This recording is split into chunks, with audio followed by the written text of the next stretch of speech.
ಪಶ್ಚಿಮ ಏಷ್ಯಾದಲ್ಲಿ ಮತ್ತೊಮ್ಮೆ ಉದ್ವಿಗ್ನ ಪರಿಸ್ಥಿತಿ ನಿರ್ಮಾಣವಾಗಿದ್ದು, ಜಾಗತಿಕ ಮಾರುಕಟ್ಟೆಯಲ್ಲಿ ಕಚ್ಚಾ ತೈಲ ಬೆಲೆಗಳು ಏರಿಕೆ ಕಂಡಿವೆ. ಬೆಂಗಳೂರು ಮಾರುಕಟ್ಟೆಯಲ್ಲಿ ಇಂದು 22 ಕ್ಯಾರೆಟ್ನ ಚಿನ್ನದ ದರ 10 ಗ್ರಾಂಗೆ $1,950 ಇಳಿಕೆಯಾಗಿ 1,31,200 ರೂಪಾಯಿಗೆ ತಲುಪಿದೆ. ಮತ್ತೊಂದು ಕಡೆ 24 ಕ್ಯಾರೆಟ್ನ ಶುದ್ಧ ಚಿನ್ನದ ಬೆಲೆ $2,130 ಇಳಿಕೆಯಾಗಿ 10 ಗ್ರಾಂಗೆ $1,43,130 ರೂಪಾಯಿಗೆ ದಾಖಲಾಗಿದೆ. ಚಿನ್ನದ ಬೆಲೆ ಇಳಿಕೆಯ ಹಾದಿಯಲ್ಲಿ ಇರುವಂತೆಯೇ ಬೆಳ್ಳಿ ದರ ಕೂಡ ಗಣನೀಯವಾಗಿ ಕುಸಿದಿದೆ. 1 ಕೆಜಿ ಬೆಳ್ಳಿ ಬೆಲೆ ಇಂದು $5,000 ಇಳಿಕೆಯಾಗಿದ್ದು, ಪ್ರಸ್ತುತ $2,45,000 ರೂಪಾಯಿಗೆ ವಹಿವಾಟು ನಡೆಸ್ತಾ ಇದೆ. ಮುಂದಿನ ದಿನಗಳಲ್ಲಿ ಅಂತಾರಾಷ್ಟ್ರೀಯ ಮಾರುಕಟ್ಟೆಯ ಬೆಳವಣಿಗೆಗಳು, ಅಮೆರಿಕನ್ ಡಾಲರ್ ಮೌಲ್ಯ, ಜಾಗತಿಕ ಆರ್ಥಿಕ ಪರಿಸ್ಥಿತಿ ಹಾಗೂ ವಿವಿಧ ಕೇಂದ್ರ ಬ್ಯಾಂಕ್ಗಳ ಹಣಕಾಸು ನೀತಿಗಳ ಆಧಾರದ ಮೇಲೆ ಚಿನ್ನ ಮತ್ತು ಬೆಳ್ಳಿ ದರಗಳಲ್ಲಿ ಮತ್ತಷ್ಟು ಏರಿಳಿತ ಸಂಭವಿಸುವ ಸಾಧ್ಯವಿದೆ.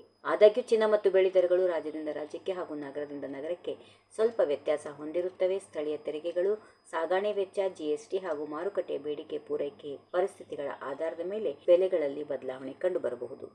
ಈ ವಿಡಿಯೋ ನಿಮಗೆ ಇಷ್ಟವಾದಲ್ಲಿ ಲೈಕ್ ಮಾಡಿ, ಶೇರ್ ಮಾಡಿ, ಸಬ್ಸ್ಕ್ರೈಬ್ ಮಾಡಿ.